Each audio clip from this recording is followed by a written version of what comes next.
Let us continue with the tissue chapter. So tissue last time we discussed that is a group of cells with a common structure and function. And then we discussed that plants and animals have different type of tissues. We started with the plant tissues.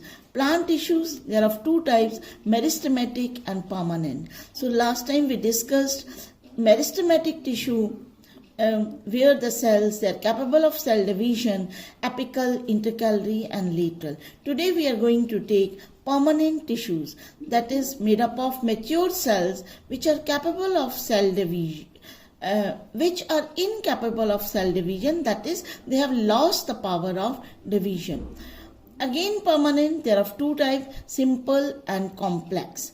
Simple, they are made up of only one type of cells which we will discuss today, and complex are made up of more than one type of cell that we will take later on.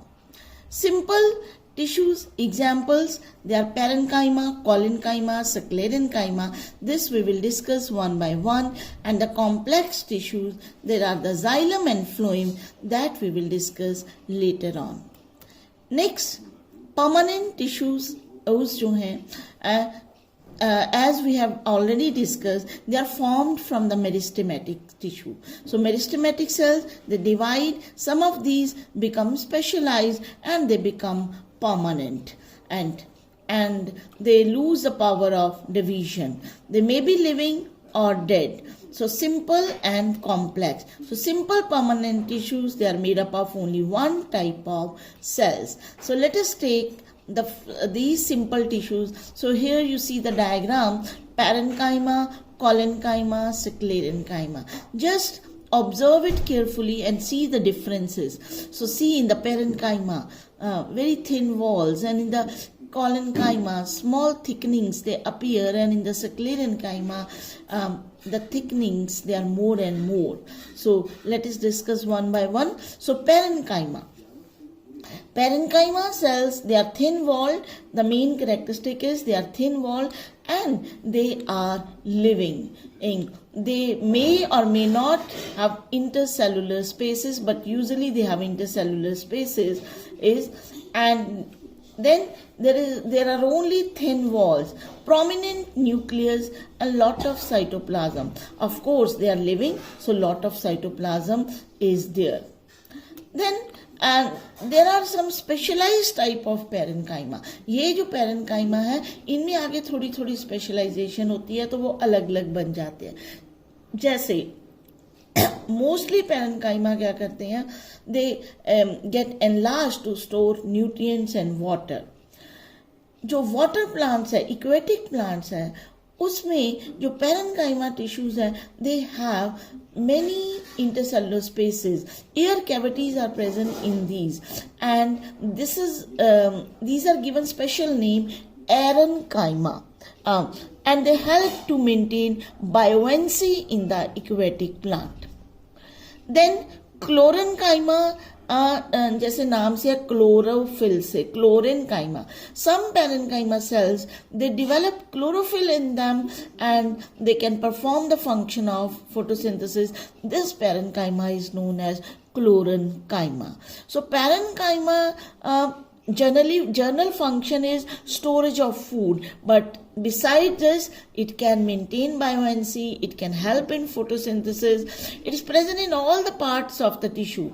It forms a ground tissue, मतलब stem, leaf, root, fruit, सभी में ये जो है वो present होता है. So see, this is chlorenchyma. यहाँ पे कुछ एक parenchyma cells, they have developed chloroplast, green color के जो हैं वो chlorophyll containing parenchyma is known as chlorenchyma. This is present in the leaves. Then here it is the aerenchyma. So some parenchyma cells, they have large air cavities that help the plant to float on the water. This is present in the aquatic plants and aerenchyma. General functions of the parenchyma we have discussed, mainly storage of material, starch, proteins, hormones, even waste. So these are stored in the parenchyma cells. Then and they provide turgidity. When chlorenchyma, they help in photosynthesis. When erenchyma, they help to maintain buoyancy in water, means balance in water in the aquatic plants. Then they act as a packaging tissue between the specialized tissue. बाकी सारे tissues में देखेंगे हम xylem phloem में बीच में parenchyma they are present. Next हम आते हैं कॉलेनकाइमा. कॉलेनकाइमा जैसे हमने पैरेनकाइमा में किया कि थिन वॉल होती है, collenchyma they have thick walls. But what is special about their thickenings? Their thickenings are uneven. It's not uniformly thicken, यानी कि कहीं पे ज़्यादा थिक है, कहीं पे कम थिक है.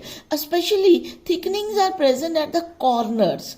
So collenchyma cells, they develop thickenings, but thickenings are uneven or they are formed at the corners.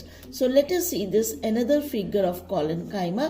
Here it's very clear कि जहाँ पे भी corners हैं वहाँ पे thickenings जो है वो ज़्यादा है और बीच में थोड़ी कम है. तो thickened corners are there. Characteristics of the collenchyma जो है thick at the corners, then again the space, intercellular space may be present but may be less as. Then cells are living just like the parenchyma, और जो भी living cell होगा तो क्या होगा उसमें dense प्रोटोप्लाज्म, जैसे हमने पैरेनकाइमा में भी किया रिच इन साइटोप्लाज्म, वैसे ही dense protoplasm is there. And collenchyma भी क्लोरेनकाइमा बन सकते हैं. तो क्लोरेनकाइमा मीन्स chlorophyll containing. वो parenchyma can change into chlorenchyma, even collenchyma can change into the chlorenchyma. तो फंक्शन इनका, जब भी किसी सेल में थिकनिंग डिवेल्प हो जाती है तो उसका फंक्शन हो जाता है सपोर्ट, यानी कि स्ट्रेंथ देना. तो providing mechanical strength, that is the main function. But क्योंकि थिकनिंग्स जो है वो अनइवन है, बीच बीच में थिन भी है, so that also provide flexibility.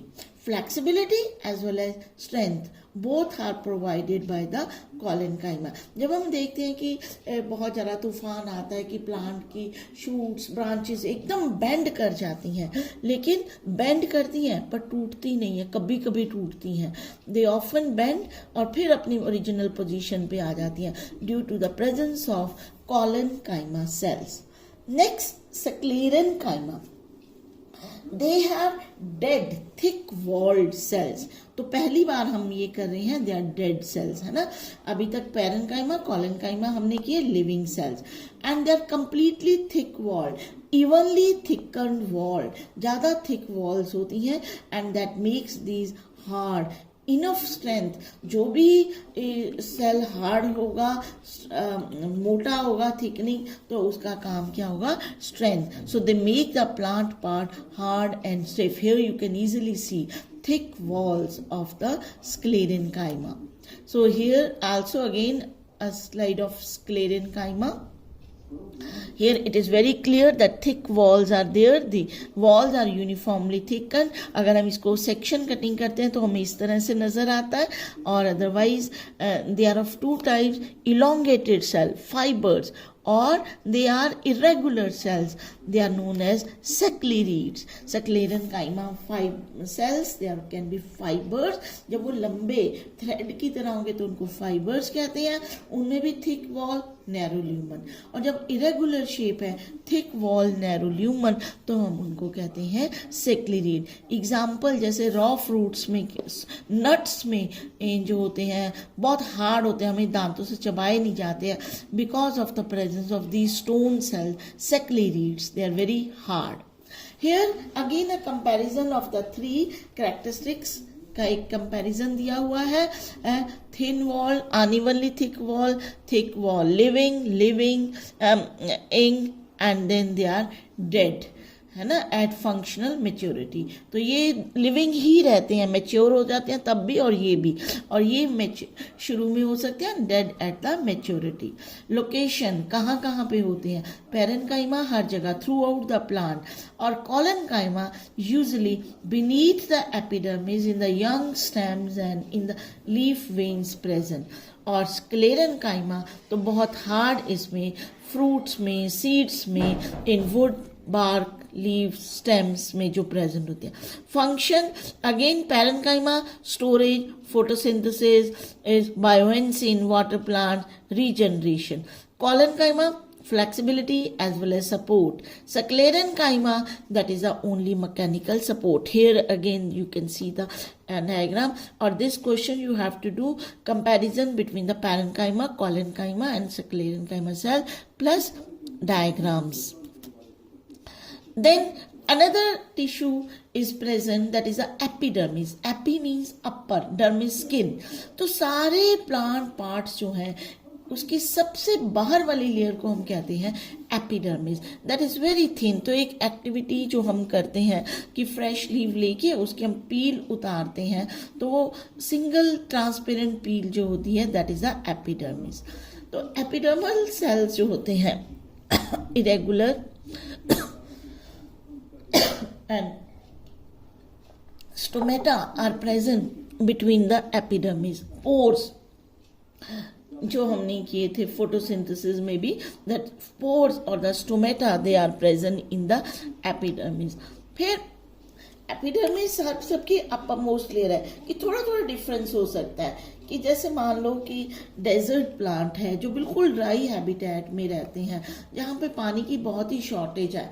अब पानी की शॉर्टेज है तो ऐसा नहीं है कि ट्रांसपीरेशन होती रहेगी, क्योंकि तो पानी की और शॉर्टेज हो जाएगी। तो उनकी एपिडर्मिस होती है thick, that is covered by a waxy layer cuticle, so that there is no transpiration from the general surface. Similarly जो एरियल पार्ट्स हैं आमतौर पे प्लांट के, जैसे स्टेम है, लीफ है, तो उनमें भी क्यूटिकल में बी प्रेजेंट, और जैसे रूट है तो वहाँ पे ज़रूरत नहीं होती, वहाँ पे जो है वो एब्सेंट होती है। एंड देन फिर धीरे जैसे जैसे मॉडिफिकेशन है, जैसे स्टेम की एपिडर्मिस है, there are so many stomata are there in the leaf epidermis, stem leaf epidermis so many stomata are there. Stem में भी थोड़े बहुत स्टोमेटा हो सकते हैं, लेकिन रूट में जो है नहीं होते, पर वहाँ पे कुछ epidermal cell they are modified to form root hair, तो just to increase the surface area of the absorption. तो accordingly their function, stomata that help in exchange of gases, that help in the transpiration, and अब हम बात करते हैं कि हम देखते हैं कि शुरू में तो जब हमें यंग प्लांट नजर आता है तो उसमें epidermis we can see, but later on जब हम देखते हैं किसी भी पुराने पेड़ को तो वो जगह जगह से टूटा टूटा, उसमें जैसे आम भाषा में कहते हैं बार्क आ जाती है। तो ये जो है हम देखते हैं कि cells of the epidermis they are broken, they are cut off, क्योंकि एपिडर्मिस के नीचे से सेकेंडरी ग्रोथ होती है सेकेंडरी मेरिस्टेमेटिक सेल्स वो नए सेल्स बनाते हैं, और बहुत ज़्यादा ग्रोथ होने से दे रिप्लेस द एपिडर्मिस सेल। अब प्रेशर आता है तो एपिडर्मिस सेल को तोड़ देते हैं और बीच में से ये कॉर्क सेल्स जो है ये बनती है, और ऊपर से एपिडर्मिस जो है वो रप्चर हो जाती है in the older plants. So cork that is protective. Cork में डिफरेंस क्या होता है कि कॉर्क से वाटर लॉस नहीं होता और इसको इंजरी से बचाते हैं, and it's light in weight, it is use as an insulator. तो बहुत सारे स्पोर्ट्स गुड में हम इसको कॉर्क को इस्तेमाल करते हैं। Then today is also your homework day, तो आपने ये क्वेश्चंस ये करने हैं। Major difference between the meristematic and permanent, and name the 3 simple type of tissues। तो इसके साथ में आपने इसका डायग्राम बना लेना है, और फिर उसके बाद विच टिश्यू ऑब्जेक्टिव टाइप क्वेश्चन है, पैकेजिंग मटेरियल कौन सा होता है। तो ये सारे जो क्वेश्चंस हैं क्योंकि आज आपका साइंस का होमवर्क डे है तो इसको आपने ये करना है, ठीक है। And so this completes your simple permanent tissue, and next time we will continue with the complex permanent tissue. Thank you so much.